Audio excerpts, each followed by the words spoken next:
Students, as you have informed, we have sit here for organizing a birthday ceremony, a birth jubilee. अभी यहाँ जैसा आपको inform किया था कि हम लोग यहाँ पर कुछ सेलिब्रेट करने के लिए बैठे हैं। आप में से कितने लोगों को पता है कि आज क्या स्पेशल डे है? आज कौन सा स्पेशल डे है? जिन जिन को नॉलेज में है वो हैंड रेज करें। बताओ। शी सेड राइट, उसने सही कहा, Guru Nanak Jayanti. We are sitting here for organising Guru Nanak Jayanti. Have you seen the picture of Guru Nanak ever? क्या आपने कभी गुरु नानक जी का चित्र देखा है? आप में से किस किस ने गुरु नानक का चित्र देखा है? Hand, you raise your hands, अपने हाथ ऊपर करें जिन्होंने गुरु नानक का चित्र कभी न कभी देखा है। कीप योर हैंड स्ट्रेट, अपना हैंड जो है वो एकदम स्ट्रेट कीजिए ताकि नोटिस में आ जाए। Okay, keep down. Most of the students did not see the picture of Guru Nanak, but I think you saw the 6 persons at any of the time of the moment. आपने भले ही गुरु नानक का चित्र नहीं देखा हो, पर आपने कभी न कभी सिख कम्युनिटी के जो लोग होते हैं, सिख, उनके किसी पर्सन को देखा होगा। सिखों को किसने किसने देखा है? सिख समझ में नहीं आ रहा है कई लोग, नीचे कीजिए। सरदार जी के नाम से भी जानते हो, पगड़ी बांधते हैं, इतनी बड़ी पगड़ी, टर्बन, सरदार जी भी कहते हो। सरदार जी को किस किसने देखा है? अब देखो कई लोगों ने हैंड रेज किया है। Keep down. तो जो सरदार जी जिनको हम कहते हैं, एक्चुअल में उनका जो रिलीजन है, उनका जो फेथ है, उनकी जो मान्यता है, वो सिख कहलाती है। वे अपने आप को सिख कहते हैं। सिख, आपने ऐसा सुना होगा, हिंदू मुस्लिम सिख ईसाई आपस में है भाई भाई, ऐसा नारा सुना होगा आपने। किस किसने सुना है ऐसा? अच्छा, नीचे कीजिए। आप में से ये सिख जो शब्द है, सिख, ऐसा पहले से सुना हुआ है? सिख शब्द ऐसे कौन कौन है भाई? जिसने नारा सुना है उसने सिख शब्द भी सुना है, नेचुरल है। तो अभी अभी हाथ तो कई सारे ऊपर हो रहे थे, अभी नहीं हो रहे होंगे। कीप डाउन, नीचे करो। तो जब आपने ये स्लोगन सुना है तो आपने फिर शब्द भी सुना है। तो ये जो सिख कम्युनिटी के लोग होते हैं, जिनको हम सरदार जी भी कहते हैं, जो पगड़ी बांधते हैं, ये इस कम्युनिटी के जो फाउंडर थे, फाउंडर मीन्स संस्थापक, जिन्होंने सिख कम्युनिटी का, सिख रिलीजन को एस्टैब्लिश किया, स्थापित किया, फाउंडेड किया, जिन्होंने इस पंथ को चलाया, स्टार्ट किया, एकदम स्टार्टिंग से जिन्होंने सिख पंथ को स्टार्ट किया, वो थे गुरु नानक देव, जिनका बर्थडे अपन हम सेलिब्रेट कर रहे हैं अभी, जयंती, जिनकी जयंती आज हम मना रहे हैं। सिख पंथ को स्टार्ट करने वाले, उसको फाउंडेड करने वाले गुरु नानक देव थे। और उनके बारे में हम थोड़ी सी इंफॉर्मेशंस लेंगे और फिर थोड़ा सा अपन ये जानेंगे कि उन्होंने क्या टीचिंग्स हमें दी, क्या शिक्षाएं दी उन्होंने। तो गुरु नानक देव का जो जन्म है वो तलवंडी नाम की जगह पर हुआ था, जो अभी पाकिस्तान में है। 1947 में अपना देश अलग हुआ था, भारत और पाकिस्तान। उनका जन्म तो उससे भी पहले का था, तो उस समय भारत और पाकिस्तान एक ही थे दोनों। तो उनका जन्म तलवंडी नाम की जगह पर हुआ था, और उनके जन्म की जगह पर एक बड़ा गुरुद्वारा बना हुआ है जिसका नाम है ननकाना साहिब। ननकाना साहिब नाम का एक बड़ा गुरुद्वारा उनके जन्म स्थान पर बना हुआ है। हजारों की संख्या में सिख पंथ के जो अनुयायी हैं वो हर साल वहां पर जाते हैं, उनके जन्म दिवस पर, उनकी जयंती पर, और वहां जाकर के वो उनकी अर्चना करते हैं। सिख पंथ के लोग कहते हैं हम मत्था टेकने जाते हैं, वो मत्था टेकना बोलते हैं, जैसे मंदिर में जाने वाले लोग पूजा करते हैं। अलग अलग पंथ के लोगों का अलग अलग शब्द है अपनी पूजा पद्धति के लिए। तो सिख लोग कहते हैं कि हम मत्था टेकने जाते हैं। मत्था मतलब सिर झुकाना। सिख, तो इनका जो जन्म हुआ वो तलवंडी साहिब या ननकाना साहिब में हुआ, और कब हुआ, तो ये कार्तिक महीने की पूर्णिमा को हुआ। अभी आज क्या है, कार्तिक महीना चल रहा होगा, आज क्या है, पूर्णिमा है क्या, आज पूर्णिमा ही है। तो कार्तिक महीने की पूर्णिमा को इनका जन्म हुआ, यानी आज के दिन। और 1469 में इनका जन्म हुआ, 1469 में। काफी साल हो गए हैं, लेकिन इनकी जो शिक्षाएं थी वो इतनी अच्छी लगी लोगों को कि उनको पालन करने वाले लोगों की संख्या बढ़ती गई। अभी बहुत सारे लोग इनके अनुयायी हैं। सिख पंथ के बहुत सारे लोग हैं। इस पंथ को शुरुआत इन्होंने की थी। अब बचपन में ये कैसे रहे, तो बचपन में ही इनके अंदर कुछ खास प्रतिभा थी। बचपन से, बचपन में ईश्वर के बारे में जानने की इच्छा, जीवन के बारे में जानने की इच्छा, इस तरह के प्रश्न इनके दिमाग में बचपन से ही आते थे। और इसलिए जो सांसारिक जो पढ़ाई लिखाई है उनमें इनका ज्यादा मन नहीं लगा। इनका जो मन में बचपन से ही एक इच्छा थी कि मैं ईश्वर के बारे में जानना चाहता हूँ, जीवन के बारे में जानना चाहता हूँ। और इनके ऐसे ऐसे प्रश्न होते थे कि कोई जवाब नहीं दे पाता था इनके प्रश्नों का। बचपन से ही इस तरह की इनकी रुचि थी। फिर धीरे धीरे इन्होंने ज्ञान अर्जित करना शुरू किया। दुनिया से जो अच्छे महापुरुष थे उनसे ज्ञान लेना शुरू किया, और फिर काफी विद्वान बने। इनको सबसे पहले इनमें जो आस्था रखने वाले थे वो इनकी बहन थी नानकी देवी, और उस गांव के जो मुखिया थे वो इनमें आस्था रखते थे। 16 वर्ष की उम्र में इनका विवाह कर दिया गया, और 32 वर्ष की उम्र में इनको पहला पुत्र हुआ। 16 वर्ष की उम्र में इनका विवाह हुआ, और 32 वर्ष की उम्र में पहले इनके 2 पुत्र हुए। जब इनके दोनों पुत्र हो गए, दोनों पुत्र होने के बाद इन्होंने अपने परिवार की जिम्मेदारी अपने श्वशुर जी को सौंप कर, और ये तीर्थ यात्रा पर निकले अपने 4 शिष्यों के साथ। और उस तीर्थ यात्रा में जगह जगह रुकते हुए और लोगों को शिक्षाएं देते हुए ये पूरे देश भर में इन्होंने भ्रमण किया। इनकी प्रमुख रूप से 5 शिक्षाएं थी। इन्होंने बहुत सारी अच्छी अच्छी बातें लोगों को बताई, लेकिन 5 प्रमुख शिक्षाएं थी। इनका जो कहना था ये था कि सब लोग मिलजुल करके खाएं, कोई भूखा नहीं रहे, शेयर करें, एक दूसरे से शेयर करें, बांट कर खाएं। तो इनकी जो पहली शिक्षा थी तो वो थी वंड छको। पंजाबी में ऐसा बोलते हैं, वंड छको।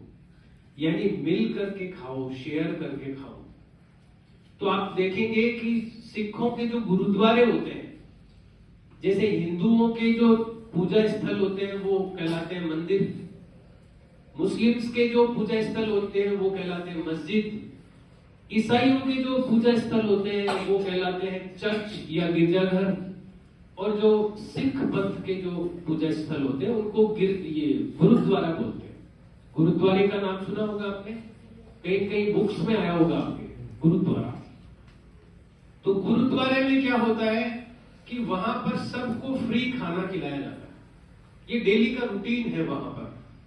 जहां जहां पर भी गुरुद्वारे बने हुए हैं सिखों के, वहां पर जाने वालों को बहुत ही सत्कार के साथ उनको भोजन करवाया जाता है। ये डेली का रूटीन है गुरुद्वारों, जितने भी गुरुद्वारे।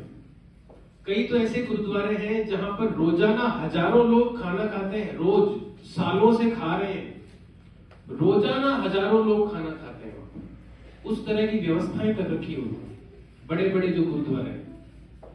आप भी कभी जाएं गुरुद्वारे में तो आपको ये व्यवस्था देखने को मिलेगी। कभी भी आप में से किसी कोई गया है गुरुद्वारे में? देखो गए हैं दो लोग, तो तुमने देखा वहां पर खाना खिलाते हैं? खड़े होके बताओ सबको, देखा क्या? कौन सी जगह गए थे तुम? गोल्ड टेम्पल, स्वर्ण मंदिर गए थे, वो भी एक गुरुद्वारा है।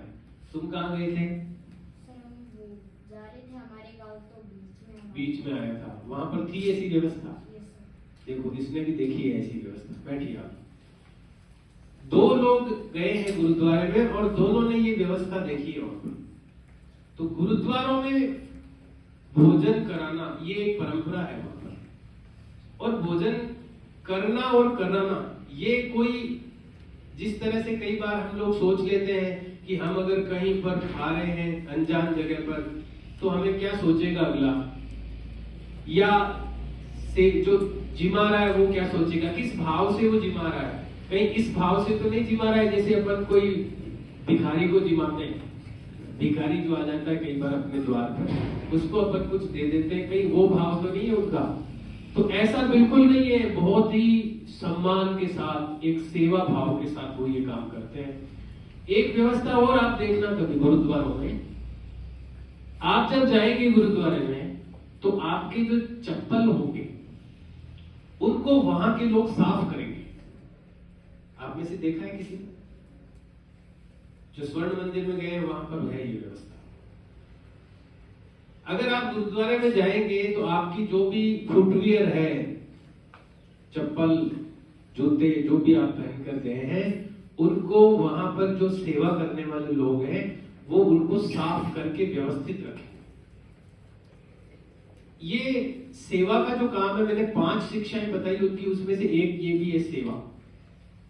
तो पहली शिक्षा जो मैं बता रहा था आपको, वंड छको, यानी मिल करके खाओ, शेयर करके खाओ, बांट करके खाओ, कोई भूखा नहीं है। पहली शिक्षा ये। दूसरा, और ये खास बात ये है कि देखिए क्या होता है कि महापुरुष बहुत सारी शिक्षाएं हमें देते हैं, लेकिन चलते नहीं है लोग उन पर। उनके जो अनुयायी है ना वो उन पर चलते नहीं है। लेकिन सिखों में आप देखिए, सिख पंथ के जो अनुयायी है वो उनकी बातों का अनुसरण पूरा करते हैं। पहले गुरु थे गुरु नानक सिख पंथ के, फिर उसके बाद में इनके बाद अंगद देव नाम के गुरु हुए। ऐसे 10 गुरु हुए सिख पंथ में। लेकिन जो 10वें गुरु थे गुरु गोविंद सिंह, उन्होंने फिर कहा कि अब अभी मेरे बाद में कोई व्यक्ति गुरु नहीं होगा। एक पुस्तक उन्होंने तय कर दी जिसका नाम है गुरु ग्रंथ साहिब, और वो पुस्तक ही गुरु रहेगी। तो 10वें गुरु के बाद में कोई व्यक्ति गुरु नहीं हुआ, एक पुस्तक को ही गुरु माना जाता है सिख पंथ में। आप कभी गुरुद्वारा गए हैं? जो लोग गए हैं, 2 लोग गए हैं आप में से, उनको वह देखना आप कि सामने क्या रखा हुआ रहता है। एक बुक रखी हुई रहती है, एक बुक रहती है, उसी को वो हवा डालते रहते हैं। 2 लोग खड़े रहते हैं साइड में और वो हवा डालते रहते हैं उसकी, यानी एक सम्मान प्रकट करने के लिए उसी को गुरु मानते हैं। वो गुरु ग्रंथ साहिब उस पुस्तक का नाम है। उसमें 10 जो गुरु हुए हैं उनकी जो प्रमुख शिक्षाएं हैं वो सब लिखी हुई है उस बुक में। वहां पर जाने वाले लोग उस बुक को पढ़ते हैं, उनकी शिक्षाओं को पढ़ते हैं, उनके जो बताए हुए शिक्षाएं हैं, उनके ऊपर जो भजन कीर्तन बनाए हुए हैं उनका गान करते हैं, गाते हैं बैठ करके। तो उन्होंने पहले गुरु थे गुरु नानक, बाद में 10 उनके सहित 10 गुरु हुए थे व्यक्ति के रूप में। तो गुरु नानक देव जो थे वो प्रथम गुरु थे जिनकी प्रथम शिक्षा थी मिल बांट करके खाएं। और मैं बता रहा था कि देखिए इनका ये फॉलो करते हैं उसको, ये फॉलो करते हैं अपने गुरुजी की बातों को। जैसे आपके गुरुजी भी आपको बहुत सारी बातें बताते हैं पर आप लोग उसको फॉलो नहीं करते हैं। आपको बताया जाता है कि भाई आपको थोड़ा लर्न करना चाहिए बैठ करके रोजाना। अपना होमवर्क पूरा करने के बाद आपको कुछ टाइम लर्न करना चाहिए, लेकिन आप लोग उसको फॉलो नहीं करते हैं। इसी तरह कुछ और भी बातें बताई जाती है आपके गुरुजी के द्वारा, पर आप लोग उनको पूरी तरह से फॉलो नहीं करते। लेकिन सिख पंथ के लोग जो हैं, तो 10वें गुरु ने उनको आदेश दिया कि 5 चीजें आप लोग पहनेंगे। तो उसमें से एक पगड़ी भी थी। कहा कि पगड़ी जो सिख होगा वो पगड़ी बांधेगा। मतलब पगड़ी बांधेगा ऐसा नहीं था, का बाल नहीं कटाएगा। सिख पंथ का जो अनुयायी होगा वो बाल नहीं कटाएगा। तो बाल बहुत बड़े बड़े होते हैं उनके, अब उतने बड़े बालों को रखने के लिए वो पगड़ी बांधनी पड़ती है उनको। तो उनका वो देखो सिख लोग उसका पालन करते हैं सब। जो भी सिख होते हैं वो बाल कटाते नहीं है, केश नहीं कटाते। भले पगड़ी बांध ले, भले कुछ चोटी जूड़ा जैसा बना ले, लेकिन वो बाल नहीं कटाते। ऐसे 5 उनको चीजें बताई थी 10वें गुरु ने, गुरु गोविंद सिंह ने, उसका पालन करते हो। तो मैं आपको बता रहा था कि जो गुरु नानक ने कहा पहले गुरु ने, उसका भी पालन कर रहे हैं वो आज तक। तो पहली शिक्षा उन्होंने दी कि सब बांट करके खाएं, सब मिल करके खाएं, शेयर करें। तो अभी भी वो शेयर करने वाली, मिल बांट के खाने वाली जो परंपरा है उसको कायम रख रखा है उन्होंने। गुरुद्वारों में आप प्रत्यक्ष देख सकते हो जाके। ये केवल किताबी बातें नहीं है, आप कभी भी चले जाना किसी भी गुरुद्वारे में। और वो सेवा कौन करते हैं? जो मैंने आपको बताया कि आप अगर जाते हैं वहां पर तो आपके पदवेश को, आपके फुटवियर्स को वो साफ करेंगे, व्यवस्थित रखेंगे उनको। वो सेवा करने वाले कोई वहां कर्मचारी नहीं होते हैं। बाहर के जो लोग हैं, हो सकता है वो किसी बड़े पदों पर हो, भले कोई कलेक्टर होगा उनमें से कोई बड़ा एमएलए एमपी होगा, कलेक्टर होगा, कोई टीचर होगा, वो लोग भी आकर के ये काम करते हैं सफाई करने का, वो अपनी सेवा देते हैं। तो आने वाले लोगों के चप्पल जूते साफ करने वाले जो लोग होते हैं वो कोई कर्मचारी लोग नहीं होते हैं पेमेंट पर रखे हुए, वो समाज के लोग होते हैं जो ये सेवा कार्य करते हैं वहां करके। तो ये बातें आमतौर पर लोगों को पता नहीं होती। जो मैच्योर होते हैं, एल्डर होते हैं, जो वो उनको पता होती है, पर कई बार बच्चों के लेवल पर या कई बार बड़ों को भी पता नहीं होती ये बातें कि ऐसा होता है क्या। लेकिन आप कभी गुरुद्वारे में जाए तो ये चीजें देखना, आप इन पर नोटिस करना। मिल बांट करके खाना, पदवेश की स्वच्छता, सेवा, ये सब वो लोग करते हैं। तो पहली शिक्षा ये थी। दूसरी थी उनकी कि नाम जपो। पहला था वर्ण छको, ये सब पंजाबी भाषा में है। और दूसरा है नाम जपो, कि ईश्वर का नाम जपते रहिए, भगवान को याद करते रहिए। और फिर एक शिक्षा थी कीरत करो, यानी ईमानदारी से अपना जीवन जिए, ईमानदारी से कमा करके खाएं, गलत रास्तों का प्रयोग नहीं करें। धन कमाने के लिए, पैसा कमाने के लिए अनैतिक रास्तों का प्रयोग नहीं करें। आप देखेंगे कि सिख जो लोग हैं ना, वो भिखारी नहीं मिलेगा आपको। ये एक खास बात बता रहा हूं मैं आपको। सिख पंथ का आदमी भीख मांगता हुआ नहीं मिलेगा आपको। बाकी पंथों के लोग भिखारी मिल जाएंगे आपको, सिख आदमी कभी भीख नहीं मांगेगा। वो कितना भी छोटे से छोटा काम कर लेगा, लेकिन काम करके खाएगा, ईमानदारी से। कभी कोई देखा हो तो बता दो, सिखों में से भीख मांगते हो किसी। तो ये तीसरा था उनका, कीरत करो। और एक चौथा था सेवा, जो मैंने आपको उदाहरण दिया अभी। जगह जगह सेवा के काम करते हैं सिख पंथ के लोग। आप जहां पर भी बड़ी यात्राएं चलती है, चाहे आप वैष्णो देवी की यात्रा देख लें, जहां पर बड़ी क्वांटिटी में अमाउंट में लोग जाते हैं, जहां पर खूब, जैसे अपने यहाँ पर भी है, जैसे रामदेवरा जाने वाले लोगों के लिए कुछ व्यवस्थाएं की जाती है पद यात्रियों के लिए।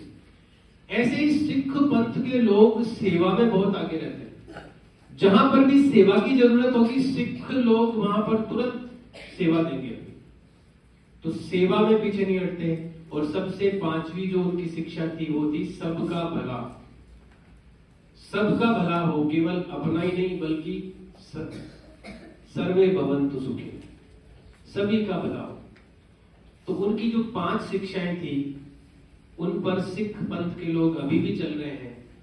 और वो 5 शिक्षाएं हमें भी अपने जीवन में उतारनी चाहिए, हमें भी शेयर करना चाहिए, मिल बांट के खाना चाहिए, दूसरों की सेवा करनी चाहिए, ईमानदारी से अपना जीवन निर्वाह करना चाहिए, ईश्वर का नाम लेना चाहिए और सबकी भलाई के बारे में सोचना चाहिए। उनकी शिक्षाएं आज भी प्रासंगिक है। तो उनमें कुछ खास चीजें दिखाई दी और जीवन में उनके जुड़ी हुई कई चमत्कारिक घटनाएं हैं, उनका अभी अपन जिक्र नहीं करेंगे। उनके जीवन से जुड़ी हुई कई घटनाएं हैं जो चमत्कार दिखाने वाली घटनाएं, तभी तो लोगों को प्रभावित कर पाए, तभी तो लोग प्रभावित हो गए। बहुत सारी घटनाएं हैं, अभी उतना अपने पास समझ नहीं है, लेकिन मूल रूप से किसी भी महापुरुष के जीवन से लेने लायक क्या होता है? उनकी शिक्षाएं। उन्होंने क्या चमत्कार किया वो अपनी जगह है, लेकिन उन्होंने जो शिक्षा दी अपने जीवन से, वो अपने को अपने जीवन में उतारने की जरूरत है। तो आज उनकी जयंती पर हम सब गुरु नानक देव को श्रद्धा अर्पित करते हुए और ये तय करें कि हम भी उनके बताए हुए रास्ते पर आगे बढ़ने की कोशिश करेंगे। जहां कहीं भी सेवा की जरूरत पड़ेगी सेवा करेंगे। अपने जीवन में कभी भी गलत रास्ते पर चल करके पैसा कमाने की कोशिश नहीं करेंगे और मिल बांट करके हम खाएंगे भी और रहेंगे भी। तो आज के अवसर पर बस इतना अगर अपन ध्यान रख लें अपने जीवन में तो पर्याप्त है।